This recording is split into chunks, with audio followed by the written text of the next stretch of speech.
Good morning and good afternoon. Welcome to another episode of Before Coffee. It is Wacky and Weird Wednesday, and we have found a lot of weird stories, multiple weird stories, and we're going to fill this whole episode with wacky and weird things and wild things. You'll be completely bamboozled by the reality of the world. This is Before Coffee, your father and daughter comprehensive news of planet Earth, where we look up the news stories 10 to 15 minutes before we start, and we haven't had any caffeine.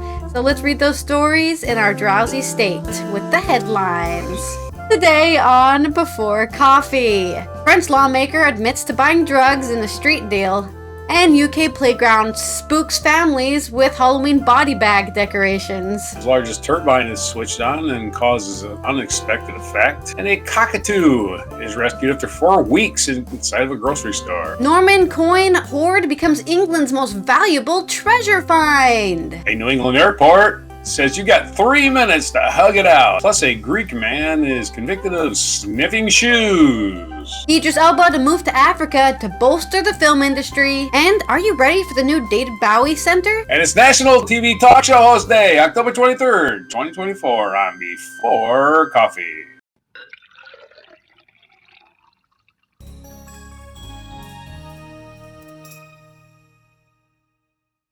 Bowie it is. I'm terrible at names and pronouncing, so don't feel bad if I mispronounce your name. I do it to everybody. It's time for our first name we're going to mispronounce, which is a French lawmaker. TV Talk Show Host Day. Yeah. Who bought drugs. They're good at mispronouncing. And admitted to doing it. This is on Le Monde with AFP by, I don't know if anybody wrote this story. Yeah, I think it's just everyone wrote it. A French radical left lawmaker admitted on Tuesday, October 22nd, to having been caught by police after purchasing a synthetic drug from an underage supplier. Wow, this is getting worse. Or wackier. This is getting wackier and wackier. Not only did he buy drugs, he bought it from a child in a street deal, earning him a sharp rebuke from the French Law and Order Interior Minister. Just a rebuke. You're a disgrace. Anyways, Andy Kerbrat, 34, a La France Insoumise LFI Radical Left Party MP, was picked up by police on October 17th, carrying 1.35 grams of 3-methacatonin. I don't know what 3-MMC. That's what it's called. 3-MMC. Prosecutors told Agence France Presse. 3-MMC is a designer drug intended to mimic the effects of cocaine at about half the street price. Popularity of 3-MMC is growing fast in France, where it's mostly used as a party drug. So not only is this MP buying drugs from underage dealers, but he's also going out and partying. Go do your job! Stop having a life. The popularity of 3-MMC is growing fast in France. The teenage dealer had 1 gram of synthetic drug on him, as well as 200 euros, or $216 in cash, they added. Kerbrat, who was not detained, is being investigated for illicit narcotics use. Posting an admission on Twitter, Kerbrat said he would seek medical attention for his addiction. Okay. What about if you're going to buy drugs, buy them from an adult, at least, not a child? LFI's parliamentary leader, Mathilde Panot, said that the addiction is a health issue, adding she hoped Kerbrat could quickly return to position at the Assemblée Nationale post. Greens Party MP Sandrine Rousseau was also supportive, saying, "You admit everything. You're getting treatment. Come back to us in good shape."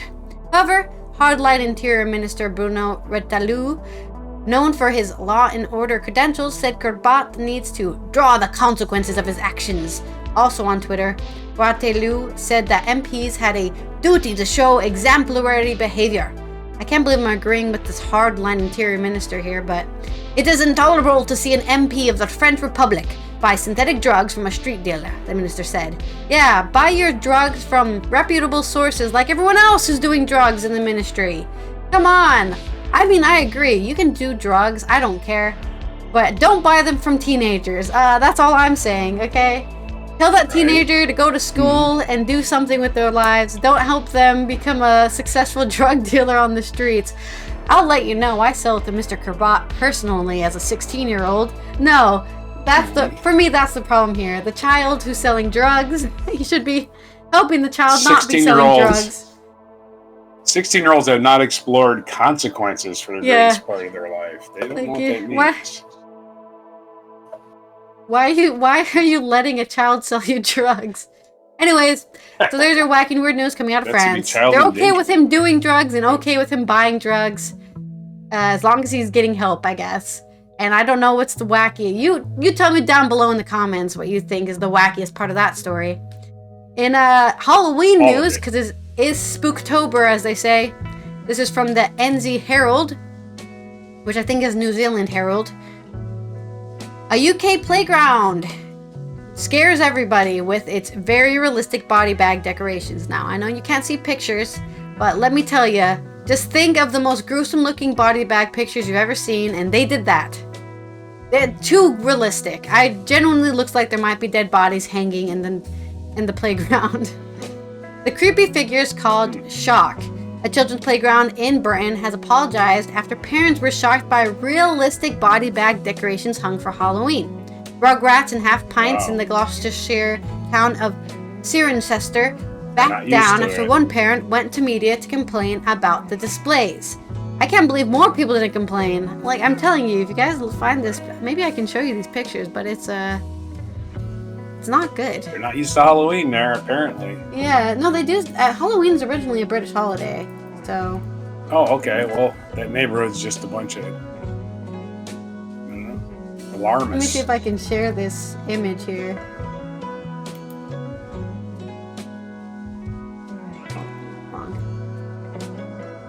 Let's see.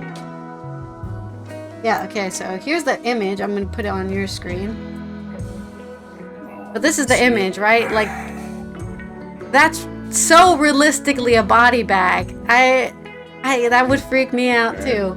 But yeah, so there's the image. They're going too far. They're going way too far. The playground, which says online it is committed to providing a safe, clean and stimulating environment with emphasis on fun, told Sky they would take the body bags down immediately after Outlet alerted them to the mother's complaint. Yeah, nothing's more fun than having nightmares for the next few weeks. Because of the body bags. It wasn't to cause distress. We apologize, this is how they have felt. Okay, well, let's be clear. I think Halloween is about causing distress because it's about being scary. Being scared is a distressing feeling. Death holiday. So, yeah. I mean, originally Halloween was just to scare away the spirits, but instead we're just scaring each other with body bags. It's a spirit holiday. That's why Houdini promised to come back on Halloween. Yeah, I guess so. Meanwhile, in Auckland, which I think is in Australia, or is that also in New Zealand? Police have told parents to be vigilant this Halloween after methamphetamine, disguised as lollies, made its way into the community. That's been happening every year. Every year they're like, watch out, people are putting needles in your candy and staples in your punch, and they're always freaking out. It's like, why would people do that? But I guess there are people, sadistic assholes out there who would like to see kids suffer. So maybe they are putting glass in your lollipop. I remember checking all of your candy. Did you? Oh, I had no idea. Oh yeah, when you were little. I thought you were just stealing my candy from me. My candy! Well, we didn't. You have to drug test all the candy? Like, sick. The world we live in. Yeah. 2 months after the Auckland City Mission reported one of their food parcel recipients... Just go through and see if the wrappers are taken off. Yeah. And inadvertently received a funny-tasting lolly there and an accompanied number of fake sweets still circulating. So, somebody found a funny-tasting lolly. Can you even consume... I guess you can consume meth through a lollipop? I thought it was more of something you injected, but I'm not a meth user. I don't know the rules. Ingest it. Yeah. You'll ingest it. It won't work as fast as it would. Yeah. It won't work as fast as you inhaling it, but yeah. You can eat it. Detective Inspector Glenn Baldwin told the Herald Police could now account for 61 blocks of pure methamphetamine disguised as Rinda brand sweets, with police recovering 34, so there's still half of them are out there somewhere. Baldwin earlier said police believe there were 75 lollies in the community in total. Ahead of Halloween, It is vital that the public are aware of Rinda brand pineapple lollies and ensure they are located. They are secured and handed over to police, Baldwin said. Anyone who is in possession of these Rinda branded lollies are urged to contact police immediately. Anyone who is concerned they may have consumed one of these lollies is feeling unwell should go to their nearest healthcare provider urgently. So, if you live in Auckland, watch out for the meth lollies. And if you live in Gloucestershire, don't hang up dead bodies in your playground. There's my wacky news about drugs. I did not know this. The second half of the story was going to be about drugs, but we talked about wacky things and drugs. On to your story. Yeah, well, they don't say trick or treat anymore. I say trick or crank. My kid is oddly more active than usual. Is it the sugar? No, it's the Coke. Johnny ate his Halloween candy and he had it come down off the roof in a week. Anyway. And back to our weird news stories. Our weird news stories, and this is from a story from a website called, thediary24.com. Switched on for the first time, the largest wind turbine in history. It has caused an unexpected effect. Let's find out what that is. Despite having a reputation for contributing to global warming and toxic emissions, China turned to the tables as now one of the nations going green. Mingyang Smart Energy installed a 20 megawatt offshore giant wind turbine on August 2024, which is the largest wind turbine in the world, with its 128 meter blades and 242 meter height, which, let's translate that, is around 700 feet. Something like that. Well, it's over 700 feet. It's close to 750, maybe even more. It can produce enough electricity each year to power 96,000 homes. Just one turbine. However, the activation of the turbine has brought about an unforeseen consequences. Changes in the microclimate surrounding the installation site. Although wind turbines typically change airflows, the structure's unparalleled size is enhancing these impacts, leading researchers to investigate how such enormous installations can affect regional weather patterns. According to a report by EcoNews, on August 28, 2024, the 16 megawatt wind turbine, the largest in the world, was formally put into service in the South China Sea province of Hainan, China. The location was chosen with care to maximize the benefits of ideal wind speeds and separation from the continental shelf, two factors that the turbine is specially made to perform well in. The revolutionary turbine pushes the limits of offshore wind technology and dwarfs any prior design. More wind energy is captured than ever before each of the turbine's blades, which cover an area bigger than 2 football fields. The engineering marvel's 20 megawatt output significantly increases the possibility of wind energy to meet the world's electricity needs and marks a significant advancement in renewable energy technology. Sounds like propaganda now. By reducing the amount of space needed for wind farms, the higher efficiency makes it possible for fewer turbines to produce the same amount of energy. Notwithstanding these successes, the turbine's enormous size has had unanticipated environmental effects. Studies have shown that turbines of this size modify the immediate microclimate and local wind patterns, resulting in changes to wind speeds and temperature distributions throughout the installation. In order to comprehend the long-term effects of these changes, researchers are currently keeping a careful eye on them. The turbines is specifically suited for locations that are prone to typhoons and is intended for worldwide deployment areas with medium to high wind speeds. The wind turbine can tolerate gusts up to 79 m/s, whatever that means, miles per second, 78 miles per second, I think that's what it means. Or is it meters per second? Don't know. 79.8 m/s, according to the Minwag website. So I think that's miles per second. That's very easy. We never knew. I don't think we ever use meters. We just use kilometers. We always use kilometers. We never say meters. But I don't know what that. I don't know. They need to explain themselves. They explain everything else we know. Wind as a renewable resource is packaged into many advantages, such as availability and abundance. No one has to worry about the environment being harmed consistently. The success of the Minyang turbine is a testament to evidence of humans striving to produce resources that are good for the earth. This is not only to benefit the environment, but to sustain local community too, and to stabilize the economy through sustainability.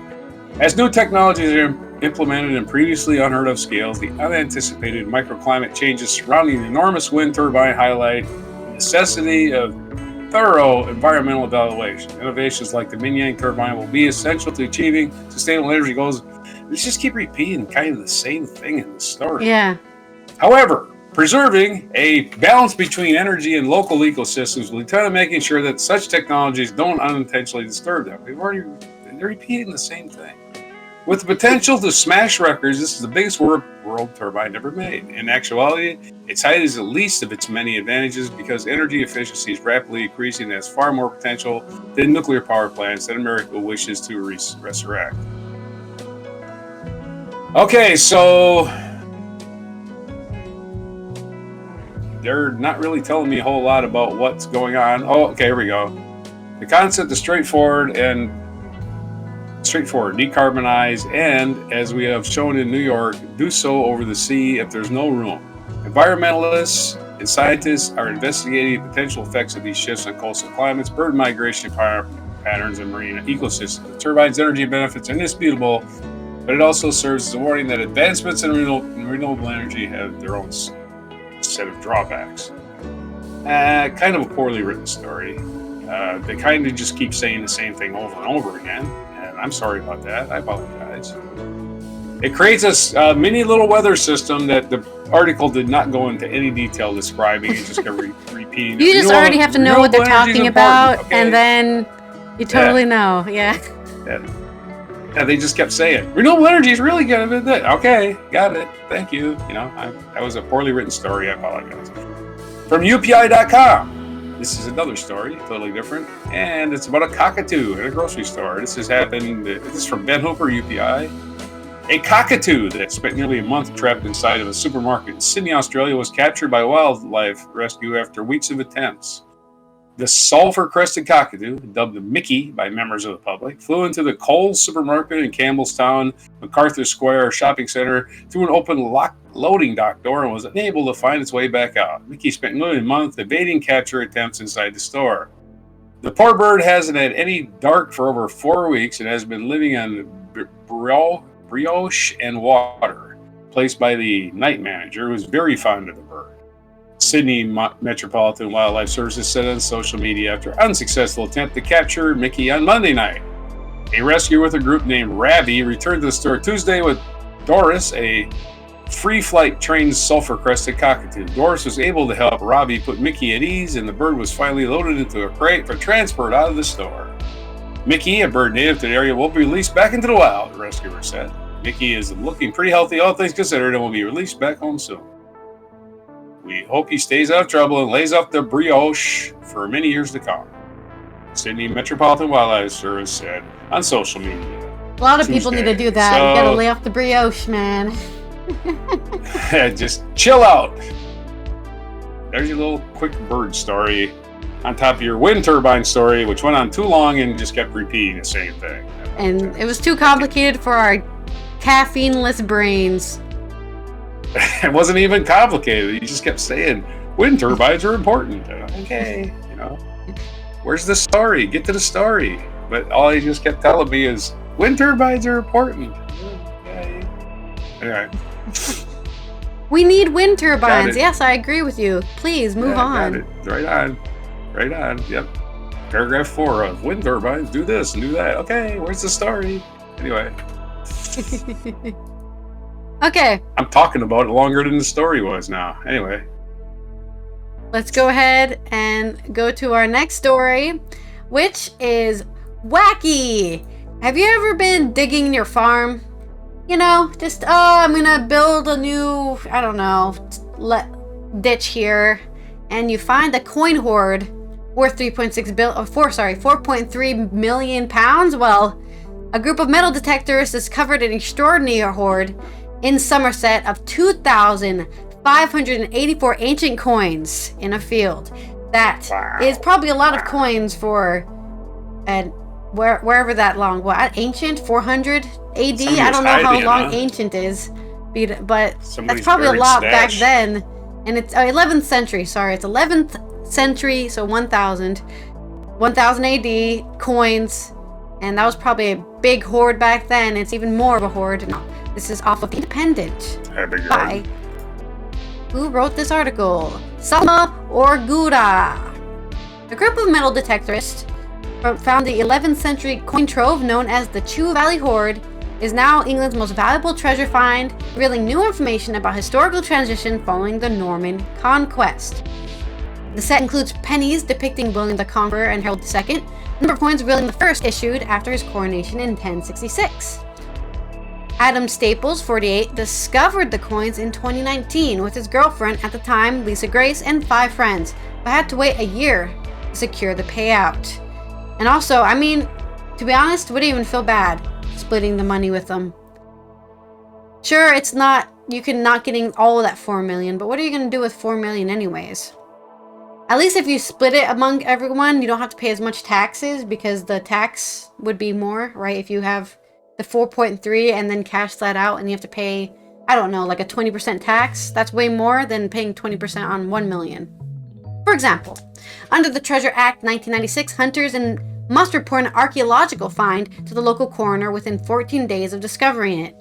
The auctioneer from Derby said, "It's like winning the lottery, but then you can't cash a ticket for 5 years." Coming to the British Museum a few days after we found the hoard, when they opened the front gates and we drove through crowds with a few million pounds worth of coins in the back of the car, was a surreal experience. And then it was COVID and 5 years of silence until we get to this point. It's frustrating, but it's still winning the lottery, so you feel like you can't complain. We received the money a few weeks ago. I've bought a house and can now live mortgage-free. Yay, thanks Harold and William the Conqueror for having coins with your faces on them.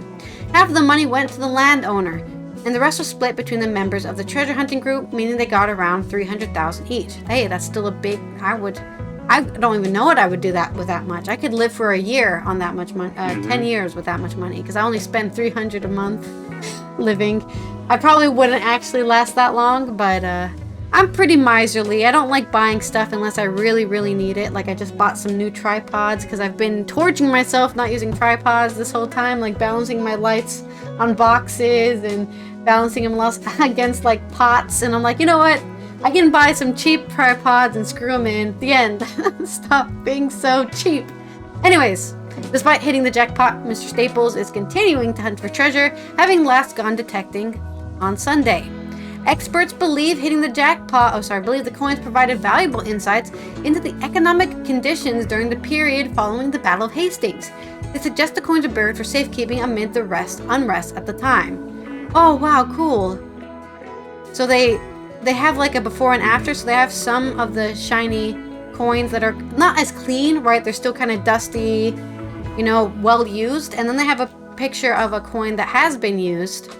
Let's see if I can copy the image and post that one for you. Yeah, so here's the shiny coin. Right, that's so good. But that's an ancient coin from the Chew Valley Hoard. Very pretty. Very, very just wow. Evidence showed whoever buried the trove was involved in some way in the Battle of Hastings. He added, the hoard would have bought a flock of more than 500 sheep, he said, and so it must have belonged to someone relatively wealthy. The bat person may or may not have come to an unpleasant end, Mr. Williams added. Yeah, he didn't like, son, go back into the back 40 acres and I left a chest marked under the grave of your grandfather. And nothing. It's just like, I'm going to bury this and come back later. And then he died and nobody ever knew about it until now. Coins in the 1,000-year-old hoard show signs of being illicitly tampered with, having mixed designs on either side. Experts said this is evidence that the person striking the coins was avoiding paying a fee to obtain an up-to-date design. Oh no. Well, your king died, so all your coins need to be upgraded. Wait, what? Yep, sorry. Right. You have to take all your 2,000 coins and upgrade it to William II because sorry, what was it? Yeah, he said there was William. Yeah, there's William the First coins and William the Second coins. Like, oh, well, your William the First coins are out of date. You need to upgrade it to William the Second or Harold the Second or whatever. That must have sucked. Imagine if you had to do that now. Oh, Abraham Lincoln's dead. You gotta turn that in. New guy. Anyways, Mr. Williams said that making false coinage risked a severe penalty, having a hand cut off. Oh, God. We can see from these coins that wasn't a deterrent, he added. The hoard had been acquired by Southwest Heritage Trust following funds received from the National Lottery Heritage Fund and other organizations which paid Mr. Staples for the coins. It will be displayed at the British Museum from November 26th, so mark your calendars, guys. Go check out the shiny coins before touring the other museums across the country, eventually finding a permanent home in Somerset where they were found. So, hello and sorry. Good morning. So, Norman Coin Hoard becomes England's most valuable treasure find after being sold for a record-breaking sum. I think they are priceless, but you do have to put a price on them if you want to pay out people, because it's priceless. You don't get any money. Coin it's like, no, give me money. I found this hoard. At some point in... You know what they tell you? Sorry? They tell you about collecting coins. They tell you about collecting coins is don't clean them. I don't know why, but they tell you not to clean them because that makes them too imperfect or whatever. I don't know. I go back. Sorry. Yeah, I don't know. No, but it's a serious thing. I mean, coins have always had... I think it's fair to pay out people for any coin hoard because those coins did have a value at some point until they moved on to the pound sterling, you know? I don't know when. I'm curious. When did they move to the pound sterling? I don't know. They changed their monetary system a while back, too, back in the 70s. Pound sterling began... They did... In 800. They digitized Okay, interesting. Okay. Wait, what? That doesn't make any sense. It says here, the pound sterling was introduced 1,224 years ago. But by under who? 1,200 years ago? Or... Yeah, 1,200 years ago. History. Yeah. The pound sterling emerged after the adoption of the Carolinga monetary system in England in 800. Here's a summary of changes to the value system. 1971. 1971 they changed their currency. Oh, okay, but then why does it say they started... I guess that's what they based the coinage off of. On silver and gold. The shilling stopped being used in 1990. Okay. Shillings.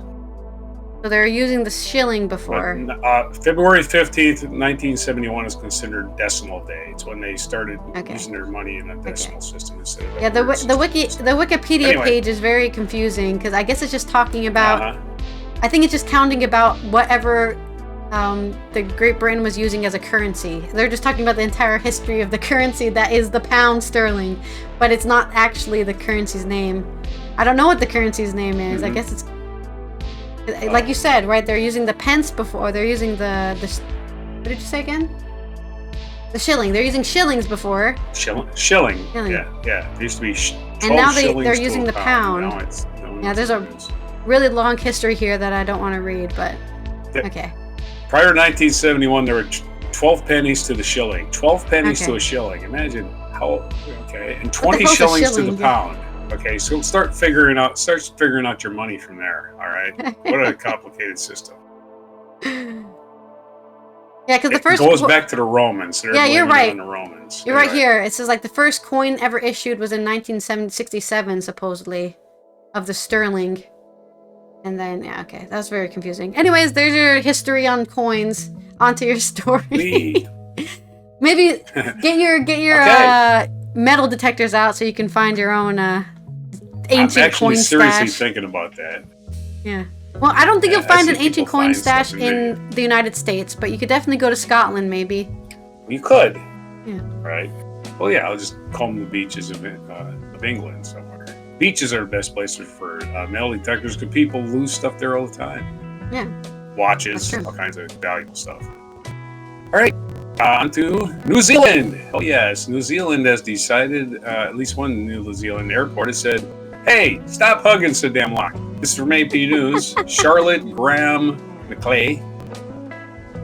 New Zealand. Emotional farewells are common, cited airports, but travelers leaving the New Zealand city of Dunedin will have to be quick. A new 3-minute time limit on goodbye hugs in the airport drop-off area is intended to prevent lingering cuddles from causing traffic jams.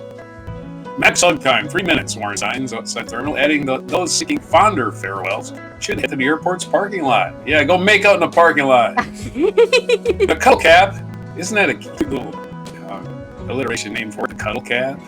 What if you just had like a sign, like make out spot here, you know? It's just a bunch of benches full of couples. It's not even making out, really. It's just saying goodbye to somebody. The cuddle cap was imposed on September to keep things moving smoothly in a redesigned passenger drop-off area outside the airport. CEO Don DeBono is his real name, told the Associated Press on Tuesday it was the airport's way of reminding people that the zone was for quick farewells only. I don't know if 3 minutes is pretty long hug, if you ask me. People looking at their watch, 2 minutes 45. AP correspondent Charles D. Ledesma reports on a hug cap imposed in the New Zealand airport. We are accused of breaching basic human rights and how we dare we limit how long someone can have for a hug for, he said, adding that others had welcomed the change. The signs were meant as an alternative to those at other airports, warning of wheel clamping or fines for drivers parked in drop-off areas. Some in Britain have imposed fees for all drop-offs, however brief. Dunedin's Airport, a modest terminal serving a city of 135,000 people on New Zealand's South Island, preferred a quirky approach, DeBono said. 3 minutes was plenty of time to pull a farewell to your loved ones and move on. The time limit is really a nice way of saying, get on with it. A 20-second hug is long enough to release the well-being boosting hormones oxytocin and serotonin, DeBono said. Anything longer is really awkward. The passengers need not worry unduly about enforcement. We do not have a hug police, DeBono says. Visitors might, however, be asked to move their lingering embrace to the parking lot where they can cuddle free of charge for up to 15 minutes. After that, they're going to charge you for parking. And there's your hugging story. And on to more weirdness from That's pretty weird. Yes, indeed. they are. Oh, yeah. Cuddle This cat. rapey news, a short one. And Greek man convicted of causing disturbance by entering neighbors' properties to smell their shoes. This is from a Excuse me? Thessaloniki. What's that? No, read the story. I'm just I'm reacting to the headline there. Thessaloniki, Greece, I guess is how you pronounce this. A judge in northern Greece on Thursday imposed a suspended 1-month prison sentence on a man convicted of disturbing his neighbors by repeatedly sneaking into their properties to smell their shoes.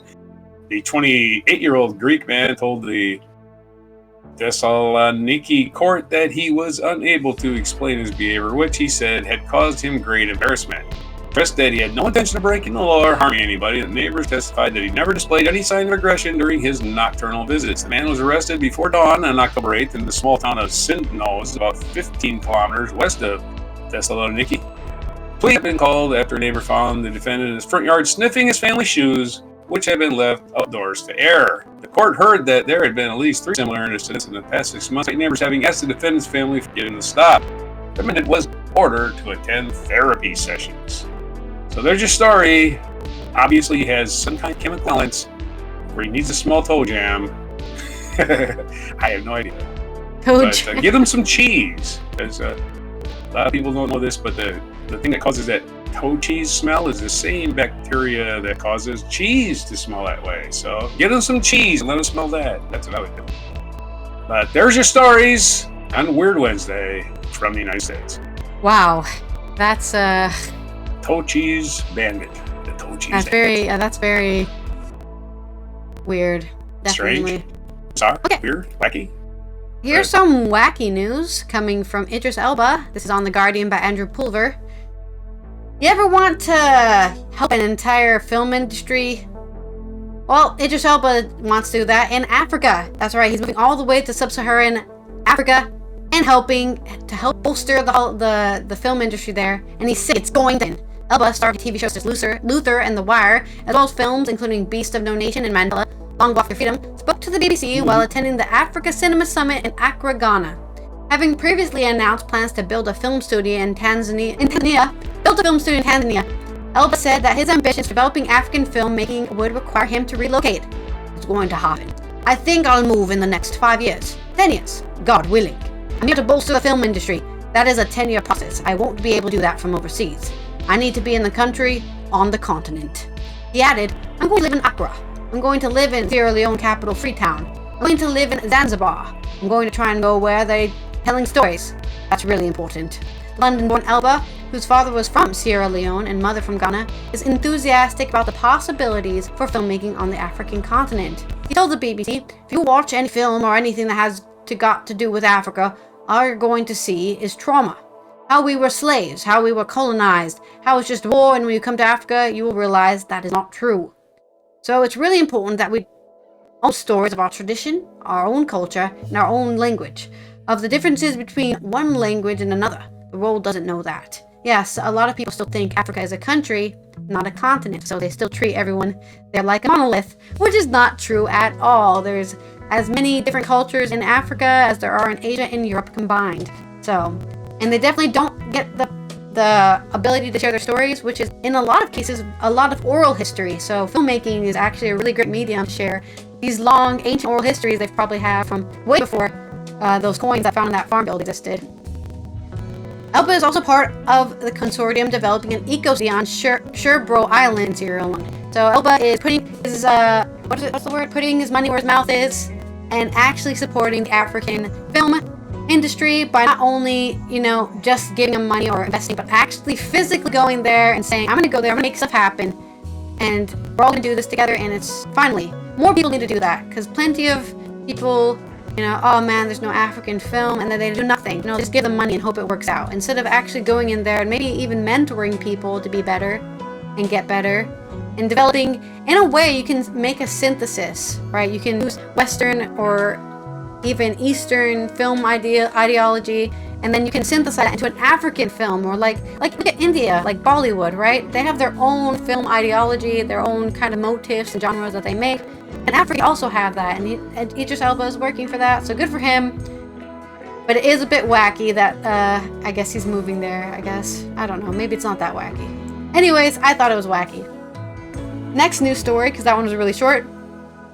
Let's talk about the David Bowie David Bowie Center. See, now I'm questioning myself and how to pronounce it. Bowie. Who himself was a weird and wacky guy. This is on Euronews Culture by David Morquand. Costumes, handwritten lyrics, and instruments among the 90,000 items that will go on display in VA's new East Storehouse venue next year. The Victoria and Albert Museum, VA, has announced that long-awaited VA East Storehouse will open next year. The vast new open-access working store will be based on the former 2012 Olympic site in Stratford, East London, and will house more than 2,500 objects. Wow, he had a lot of memorabilia.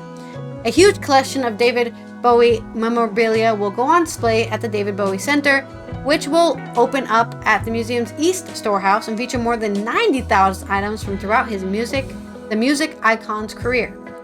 East Storehouse will open on the 31st of May next year, so I guess if you want to plan your summer vacation early and you're a big fan, put that on your calendar, May 31st.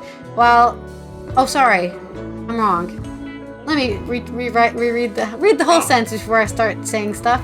Okay, so the storehouse will open on 31st of May, but the actual David Bowie Center will open on 13th of September. So you're going to have to wait a whole year before you can get there. But hey, going to Europe in September is actually better because it's not as hot and it's less busy, I argue. I've always enjoyed going to Europe in August and September myself because all the Europeans leave. Most Europeans go on vacation in September and August, so they all leave Europe. They go somewhere else. So it's empty. But both spaces will be free to enter. You heard that right. Free enter. You don't have to buy tickets. So put that on your calendar for May 31st and September 13th if you would like to visit the East Storehouse.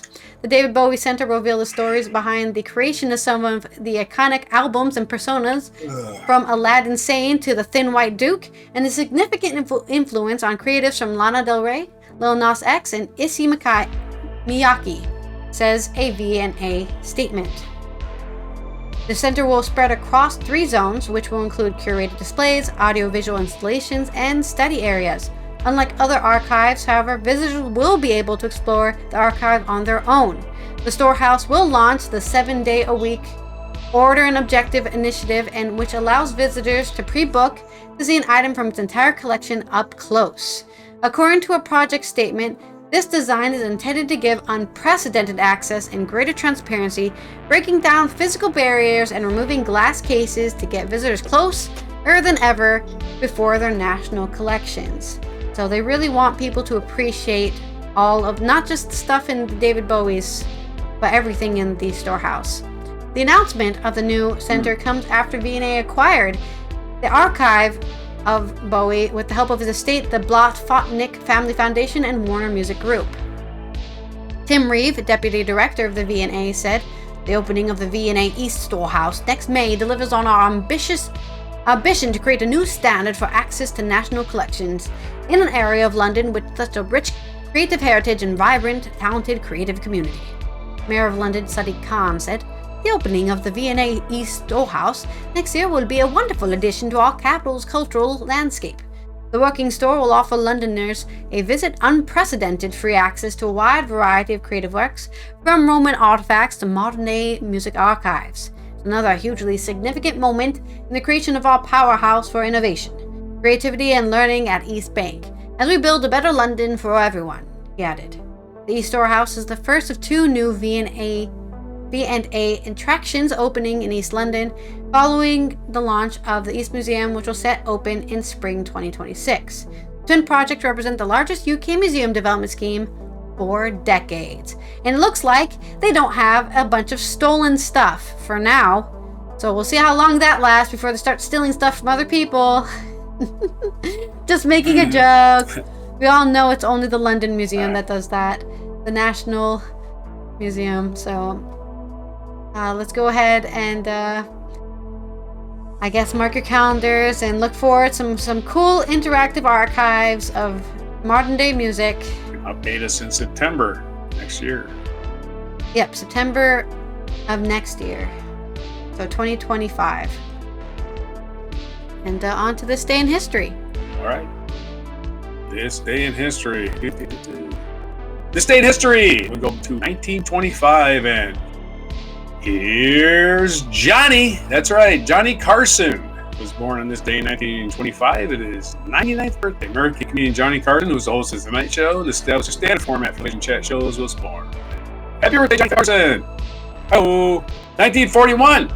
The Disney animated classic Dumbo had its world premiere. Wednesday, October 23rd, 1942, the British, led by Field Marshal Bernard Law Montgomery, launched a successful infantry attack against the Germans at El Alamein, Egypt, during World War II in the Africa campaign, which is where the Allies started piling up victories. 1944, during World War II, U.S. forces under the leadership of Admiral William F. Halsey Jr. commenced a decisive air and sea battle against the Japanese and central Philippine island of Leyte, I guess is what it's called. 1956, the International Atomic Energy Agency was created with the purpose of increasing the contribution of atomic energy to world peace.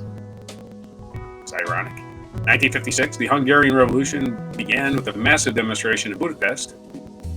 In 1998, we jump way ahead to a culturally significant day, I guess. American pop singer Britney Spears released the single Baby One More Time, which, accompanied by a Lolita-like music video, became a huge hit and helped make her a pop star.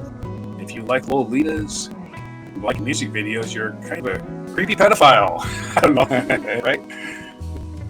So, Britney Spears getting really popular with the pedophiles in 1998. And in 2001, Apple introduced the iPod, a portable media player that became one of the most successful and revolutionary products of the 2000s. So it's iPod. 2003, Song Mi-Lin, the second wife of nationalist Chinese President Chiang Kai-shek, and a powerful political figure in her own right, died at the age of 106. Yes, the second wife of the leader of, the original leader anyway, of Taiwan, Chiang Kai-shek. Right? National Chinese President. That wasn't Chiang Kai-shek. What was his name? Never mind. Anyway, she lived to be 106 and died this day in 2003, as my mind fails me. And 1983, this day, U.S. and French troops attacked in Beirut. On this day, in 1983, suicide bombers. It's our featured event.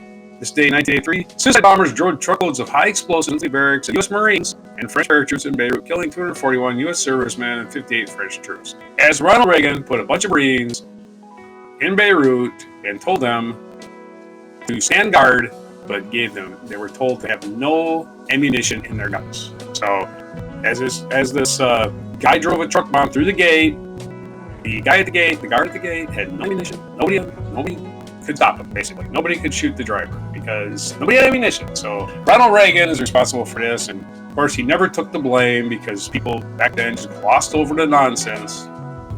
Oh, well, Reagan's strong on the military, he's strong on defense. Well, no, he wasn't. He was a terrible president on defense. He let this shit happen, and about 3 or 4 days later, he invaded Grenada to cover for it. Our featured biography today, so a very tragic day, 1983, this day. Our featured biography is Pelé, the Brazilian soccer player, born October 23rd, 1940, in Três Corações, Brazil, and died December 29th, 2022 at the age of 82 in Sao Paulo, Brazil. So happy birthday to Pelé. Other birthdays: Michael Crichton, American author, not born in 1942. Ang Lee, Taiwan-born film director, born in 1954. Nancy Grace, American legal commentator, in 1959.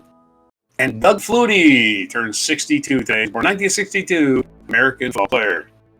And what day is it today? It's a few things. It's National iPod Day, because the iPod was released on this day. So happy National iPod Day.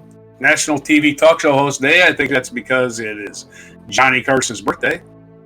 It's Medical Assistance Recognition Day, and that is every Wednesday of the third full week in October is Medical Assistance Recognition Day. So medical assistants, very hard job, and recognize them. I appreciate that. It should be appreciation day, not just recognition. It's Swallows Depart from San Juan Capistrano Day. San Juan Capistrano is a city on the Southern California Pacific coast between San Diego and Los Angeles. I know exactly where it is. I used to drive through there all the time. And this is the day the swallows depart from Capistrano. They come back in April, and the same day every year, and they leave on the same day every year. So there they go. Bye-bye. And it's National Mole Day. Not the thing in your face, the really astronomical number, which is, or the burrowing creature. We'll eliminate any visions of burrowing creature celebrations immediately. National Mole Day recognizes a special number in chemistry. Chemists and chemistry students mark the occasion each year on October 23rd. More specifically, celebrations take place between 6:02 a.m. and 6:02 p.m. in the U.S.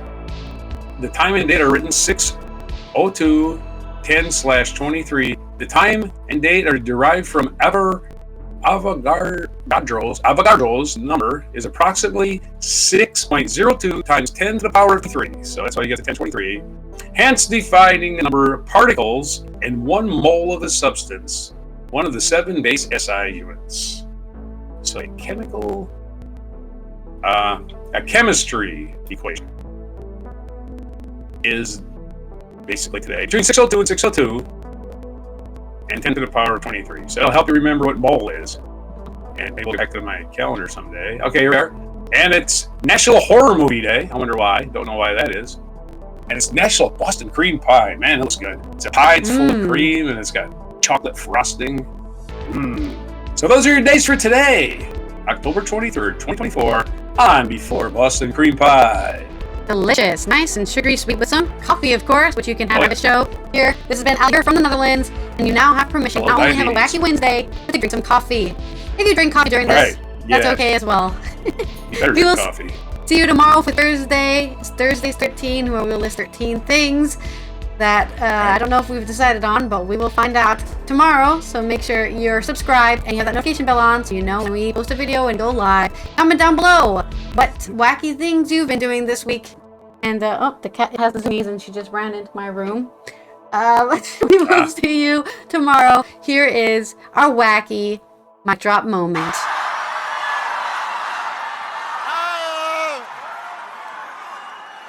I gotta say, I have done a lot of rallies, so I don't usually get nervous. But I was feeling some kind of way following Eminem. Now I notice my palms are sweaty, knees weak, arms are heavy. Vomit on my sweater already. Mom's spaghetti. I'm nervous, but on the surface I look calm and ready to drop bombs, but I keep on forgetting.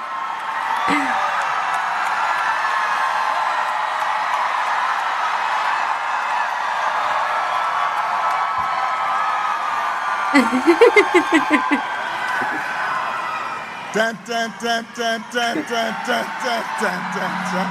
I thought Eminem was going to be performing. I was going to jump out. Love me some Eminem. Oh, loose Barack. I love you back. The charisma on the guy.